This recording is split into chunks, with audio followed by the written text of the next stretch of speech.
ማርች 6 የዕለቱ መልእክት ርዕስ አይረሳንም።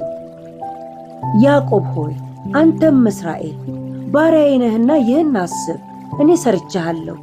አንተም ባሪያዬ ነህ። እስራኤል ሆይ በእኔ ዘንድ ያልተረሳ ትሆናለህ። ትንቢተ ኢሳይያስ ምዕራፍ 44 ቁጥር 21። አብዛኛውን ጊዜያት ከሚሰሙን አሉታዊ ስሜቶች መካከል አንዱ የተተውንና የተረሳን የሚመስለን ነገር ነው። ይህ አሉታዊ ስሜት በቶሎ ምላሽ ካላገኘ የሚያሳድረው ጫና ከፍተኛ ነው። ይህ አይነት ስሜት ከግለሰብ ጀምሮ እስከ ማህበረሰብ ድረስ አእምሮን ያጠቃል።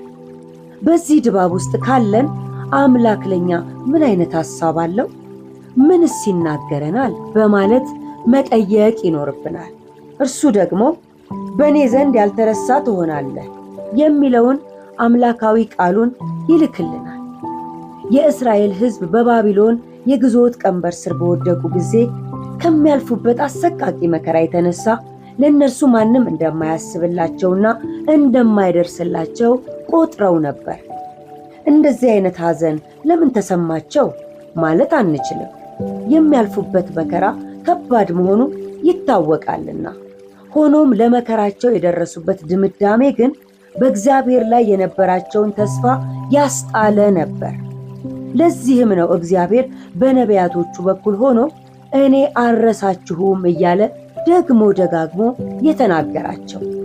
ዛሬም እኔና እናንተ ከምናልፍበት ልዩ ልዩ ፈተናዎች የተነሳ እግዚአብሔር እንደተወን፣ እንደረሳን፣ ከዚህ ፈተና መውጫ መንገድ እንደሌለን፣ ይህ ሁኔታ ተለውጦ ሌላ የደስታ ጊዜያት እንደማይመጡ በምናስብበት ጊዜ አምላካችን ይገለጥና እኔ እኮ አምላክ ነኝ፣ በተቀደሰው ዙፋኔ ላይ አለሁ፣ የእናንተ ጉዳይ ከፊቴ የተሰወረ አይደለም፣ መውጫ መንገዱን አዘጋጃለሁ፣ ክብሬንም እገልጣለሁ በማለት ያጽናናናል።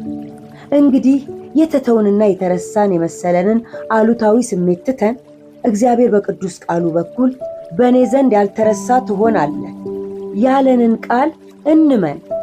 ጌታ ሰዎች ፈጽሞ አይረሳችሁም በማለት ተስፋ አልገባልንም። ይልቁንም እኔ አልረሳችሁም ነው የሚለን። እግዚአብሔር አይረሳንም።